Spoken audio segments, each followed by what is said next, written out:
사무엘 상강의 33번째 시간, 떳떳하고 당당하게 라는 제목으로 말씀 나누겠습니다. 이제 사울이 본격적인 왕의 임무를 수행하게 되었습니다. 이 시점에서 우리가 생각해야 할 사람이 있습니다. 바로 사무엘이겠죠. 그는 이스라엘의 사사로서 한평생을 살아왔습니다. 하나님과 사람들 앞에 부끄러움이 없는 일꾼이었습니다. 하지만 그는 자신이 이스라엘의 마지막 사사가 될 줄은 몰랐습니다. 시대의 변화 가운데 자신이 행하던 일들 중 여러 가지 일들을 새롭게 왕이 된 사울에게 이양해야 하는 그런 시점에 와 있는 사무엘. 오늘의 장면은 그렇게 현역에서 물러나는 사무엘의 은퇴식과 같은 느낌이 있습니다. 물론 그 후에도 사무엘은 여러 가지 모양으로 하나님 앞에 쓰임 받죠. 그런데 여러 가지 모양으로 사울에게 왕의 역할을 감당하게 하고 자신의 삶은 일단락하는, 자신의 사역은 일단락하는 그런 모습이 있어요. 그런데 그의 마지막은 초라하지 않습니다. 오히려 당당하고 아름답고 위품이 있고 따를만 합니다. 자, 1절과 2절 말씀 먼저 보기 원해요. 사무엘이 온 이스라엘에게 이르되 보라, 너희가 내게 한 말을 내가 다 듣고 너희 위에 왕을 세웠더니 이제 왕이 너희 앞에 출입하느니라. 보라, 나는 늙어 머리가 휘어졌고 내 아들들도 너희와 함께 있느니라. 내가 어려서부터 오늘까지 너희 앞에 출입하였거니와. 사울은 이제 왕이 세워졌으므로, 사무엘은 이제 왕이 세워졌으므로 이스라엘에 많은 변화가 찾아올 것을 암시하고 있어요. 그는 어려서부터 백성들 가운데 출입하며 살아온 날들을 회고합니다. 하나님 앞에 부르심을 받고 어쩔 줄 몰라 하던 어린 소녀는 이제 머리가 휘어진 백전노장의 사사가 되어 있습니다. 그 충성과 헌신의 세월, 세상 어떤 것보다 값지고 귀하다고 말씀드릴 수 있겠어요. 지난주에 교단 신학교에서 한 교수님이 전화를 주셨어요. 저희 교회에서 부흥의 말씀을 전하셨던 이현모 교수님의 은퇴 예배가 있다는 것입니다. 후배 교수로서 선후배 동료 제자들을 모아서 조촐하게 은퇴 감사 예배를 드리려고 하는데 우리 남부현 목사님, 이 교수님하고 인연이 있으니까 꼭 좀 와달라, 그렇게 요청하는 것이었어요. 제가 가지 않을 이유가 없어요. 너무나 존경하는 은사 교수님이셨고 더군다나 은퇴 예배를 드리는데 초청을 받았으니까 제가 가겠노라 그렇게 말씀을 드렸어요. 그랬더니 그렇게 오시게 되면 우리 남부현 목사님께서 그 예배의 찬양을 좀 인도해 주시면 좋겠다. 저보다 연장자이신 교수님께서 또 부탁을 하셨어요. 제가 요즘 어디 가서 찬양 인도하고 이러지는 않습니다만 그 예배의 의미를 아는지라 제가 흔쾌히 승낙을 하였습니다. 그리고 보니까 참 귀하고 복된 자리였어요. 우리 이현미 교수님께서 30년 한국침례신학대학교 선교학 교수님으로서 하나님 앞에 순종하고 우리 후학들에게 베푸셨던 이런 학문의 나눔, 또 기타 삶의 나눔, 특별히 복음과 선교에 대한 그분의 열정, 이런 것들이 생각나면서 좀 숙연해지더라고요. 그래서 12월 어느 날 정해진 그 예배, 제가 기도로 잘 준비하면서 좋은 찬양 인도자로 예배를 섬겨야겠다, 그렇게 다짐하였습니다. 만 30년의 무게, 더욱이 그 만 30년을 충성과 헌신으로 하나님 앞에 또 백성들 앞에 흠없이 살았다. 이것은 참으로 놀랍고 박수받아 마땅한 일이다. 그런 생각이 들었어요. 자, 사무엘이 그런 유사한 상황이라는 것입니다. 더군다나 하나님 앞에서 놀랍도록 쓰임받았던 사무엘의 인생을 생각할 때 이러한 말의 무게감, 그 하나하나가 예사롭지 않다는 것을 저희가 알게 되는 것이죠. 사무엘은 이 상황에서, 이 장면에서 이런 말을 합니다. 3절, 내가 여기 있나니 여호와 앞과 그의 기름 부음을 받은 자 앞에서 내게 대하여 증언하라. 내가 누구의 소를 빼앗았느냐, 누구의 나귀를 빼앗았느냐, 누구를 속였느냐, 누구를 압제하였느냐, 내 눈을 흐리게 하는 뇌물을 누구의 손에서 받았느냐. 그리하였으면 내가 그것을 너희에게 갚으리라 하니. 그는 지금 하나님 앞에 서 있어요. 코람 데오라고 하죠. 신전 의식, 하나님 앞에 있다는 의식.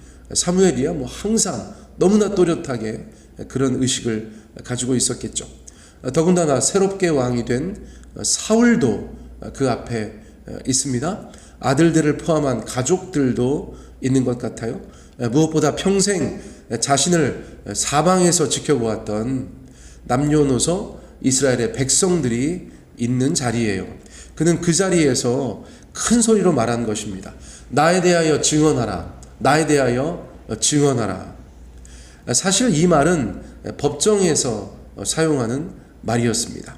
자신을 죄인으로 가정하고 모든 백성들에게 자신의 잘못이나 허물을 고발해 보라는 뜻이에요. 얼마나 이것이 놀랍습니까? 제가 이제 우리 문성원 집사님 모친상 방문을 하는데, 문상을 갔는데, 뭐 아시는 것처럼 이제 과거에 제 교회 친구들이 와 있잖아요. 이런저런 얘기 하다 보면 오래전에 저의 허물을 이야기할 때가 있어요. 뭐 그렇다고 이것이 심각한 것은 아닌데, 야 그때 네가 그랬잖아, 이런 거 있잖아요. 그때 네가 그랬잖아. 그 얘기를 가만히 들어보면 뭐 30년 전 얘기, 그렇죠. 뭐 10대 후반이나 20대 초반에 아직 저희가 어렸을 때 누구나 그럴 법한 이야기들. 그런데 그것이 저희 가운데 큰 흉이 되지 않으니까, 야 그때 네가 그랬잖아, 이렇게 얘기하는 것들 제가 또 최근에 경험하지 않았습니까? 이것이 한평생의 삶을 지켜본 사람들 앞에서 나에 대해서 고발해 보아라. 내 잘못이나 죄나 허물이 있는지 그것을 다 말해 보아라. 솔직하게 말해 보아라. 편하게 말해 보아라. 여러분, 이런 말은 사실은 굉장히 부담스러운 말이에요. 그런데 사무엘이 지금 그것을 하고 있다는 것입니다. 그 예상되는 죄목들이 무엇입니까?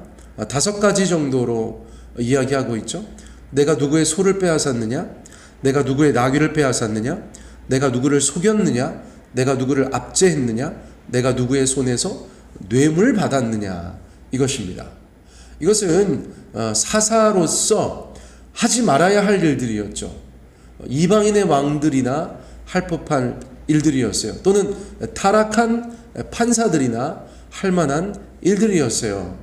그런데 그것을 사무엘이 온 이스라엘 앞에서 담대하게 이야기하는 것입니다.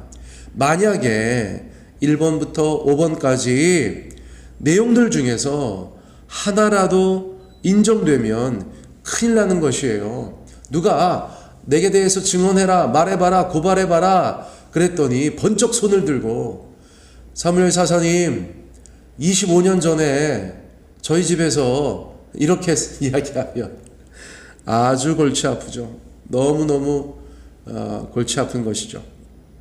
하나님 앞에서 잘못한 것입니다. 그렇죠? 새로운 왕 사울에게도 창피한 일입니다. 아들들과 가족들에게도 부끄러운 일이에요. 백성들 앞에 면이 서지 않는 못난이 사사가 되는 것입니다. 그런데 그는 왜 이런 위험을 감수하고 있을까요? 왜 그럴까요? 더군다나 그리하였으면 내가 그것을 너희에게 갚겠다. 내가 그것을 갚겠다. 이렇게 말하고 있어요. 그런데 사실 이 말에 힌트가 있어요. 왜 그렇게까지 사무엘이 말하고 있는가? 이것은 실제로 갚겠다는 말이라기보다 그런 사실이 전혀 없다는 자신의 평생에 대한 자신감이다. 그렇게 말씀드릴 수 있겠어요. 이것은 가만히 생각해 보면 대단한 일입니다. 여러분, 저도 예를 들어서 35년, 34년째 교회를 다니고 있는데 만 34년이 지났죠. 제가 하나님 앞에서 또 저를 잘 아는 가족들과 또 저를 정말 잘 아는 지인들을 모아놓고 그 수백 명 수천 명 앞에서 나에 대해서 증언하라, 이렇게 말 못하죠. 이렇게 말 못합니다. 그런데 사무엘은 너무나 떳떳하고 당당했던 것이에요. 어릴 적 하나님 앞에 부름받아서 주님 앞에 대언자의 삶을 시작했을 때부터 지금 머리가 휘어져서 이제 사울에게 많은 것을 이양하는 이 자리에까지 그는 너무나 떳떳하고 너무나 당당하게 살았었다는 것입니다. 적어도 그가 백성들 앞에 이야기했던 그 항목들에 대해서는 너무나 깨끗한 삶을 살아왔었다는 것이에요. 그러므로 자신에 대해서 증언하라, 이렇게 말할 수 있는 것입니다. 그러고 보니까 이 5가지는 저도 괜찮네요. 그렇죠? 누구의 소를 뺏거나 나귀를 뺏거나 누구를 대단히 속여서 사기치거나 압제하거나 뇌물을 받거나 이런 일은 없는 것 같은데, 제가 사무엘 같다는 건 아니지만 어쨌거나 한평생 사무엘의 삶을 정산하고 백성들 앞에 그 허물을 묻는 것은 대단한 일이다. 제가 그렇게 다시 한번 말씀 드릴 수 있겠어요. 자, 그리고 나서 백성들의 대답을 기다릴 차례잖아요. 그렇죠? 백성들의 대답을 기다릴 차례인데 백성들의 대답은 한결같습니다. 4절 말씀 보세요. 그들이 이르되 당신이 우리를 속이지 아니하였고 압제하지 아니하였고 누구의 손에서든지 아무것도 빼앗은 것이 없나이다 하니라. 그 긴 세월 사무엘은 그렇게 살아온 것입니다. 하나님의 사람으로서 힘과 권세를 가지고 있었지만 오로지 하나님께 순종하며 백성들을 위한 헌신의 삶을 살아왔다는 것이에요. 잠시 반짝 어떤 일 잘하고 주목받고 박수받다가 금세 잘못하고 넘어져서 어디론가 사라져버리는 사람들과는 차원이 다른 인생, 차원이 다른 사역을 감당했었다는 것입니다. 한순간에 세워질 수 없는 오랜 공력으로 쌓아 올린 충성과 헌신의 삶, 그것이 사무엘의 인생이었다는 것이에요. 자, 백성들이 그렇게 말하자 사무엘도 이렇게 말합니다. 5절이죠. 사무엘이 백성에게 이르되 너희가 내 손에서 아무것도 찾아낸 것이 없음을 여호와께서 너희에게 대하여 증언하시며 그의 기름 부음을 받은 자도 오늘 증언하느니라 하니 그들이 이르되 그가 증언하시나이다 하니라. 사무엘은 백성들이 자신의 지난 삶과 사역에 대해서 흠잡을 것이 없었다라고 말한 것에 대해서 하나님과 사울 왕이 증인이다 라고 선포하는 것이에요. 법정적인 느낌이 들죠. 법원의 느낌이 들어요. 하나님과 사울이 증인이에요. 하나님과 인간 왕이 증인이에요. 그 증인들이 대단하죠. 그렇죠? 참으로 멋진 장면입니다. 그러자 백성들이 화답합니다. 그가 증언하시나이다. 그가 증언하시나이다. 세번역 성경에서는 주님께서 우리의 증인이 되셨습니다 라고 번역하였어요. 주님께서 우리의 증인이 되셨습니다. 어떤 영어 성경에서는 Yes, he is a witness. 그죠? 그가 증인이십니다 라고 말하였어요. 하나님께서 증인된 삶. 사무엘은 백성들 앞에서 인정받았고 하나님이 직접 증인이 되어 주시는 그런 일들을 경험한 것이에요. 깨끗하고 충성되게 살아온 그의 한평생을 하나님 앞에서도 인정받는 순간입니다. 이 한 사람의 아름다운 마무리, 이것은 큰 영향력이 있다고 생각할 수 있어요. 큰 의미가 있다고 볼 수 있어요. 그는 사울 왕에게 롤모델이 되기에 충분한 사람인 것이죠. 그렇죠? 또 아들들을 포함한 다음 세대에게 교훈과 울림을 주었어요. 특별히 아들들은 잘못한 것이 있잖아요. 이게 왜 이렇게 됐어요? 아들들만 잘했어도 사울왕이 등장하지 않았겠죠. 사울왕의 탄생은 없었어요.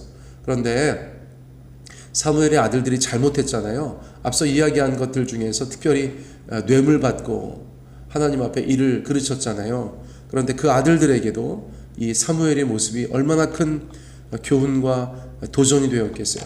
또 많은 백성들에게도 귀감이 되었을 것은 분명합니다. 우리 사무엘 사사님 정말 그런 삶을 사셨지 끝까지 아름다워 주셔서 너무 감사해. 타락하고 망가지고 넘어지고 이상하게 되는 분들 많았는데 우리 사무엘 사사님은 정말 끝까지 너무 충성스럽고 헌신되고 복되고 깨끗한 삶을 사셨어. 우리에게 참 귀한 귀감이 되셨어. 주님 감사합니다. 사사님 감사합니다. 뭐 그런 분위기인 것이에요.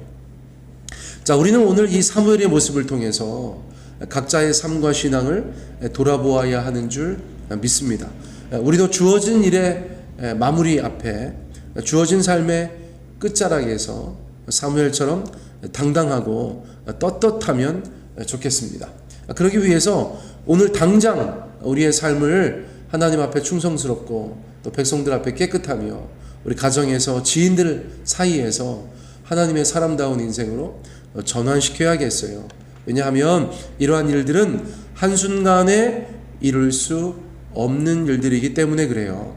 마지막 순간에 가서 그 모든 것들을 돌이키려 해도 돌이킬 수가 없기 때문이에요.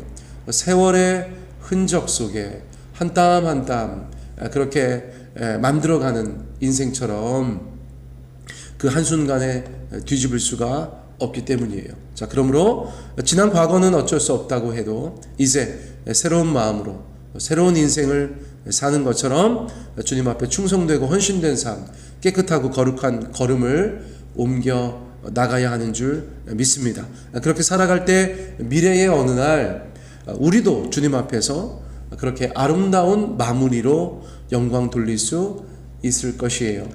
떳떳하고 당당하게 우리의 삶이 그렇게 세워져 가기를 주님 앞에 간절히 소원합니다. 오늘의 설교는 이것으로 마치겠습니다.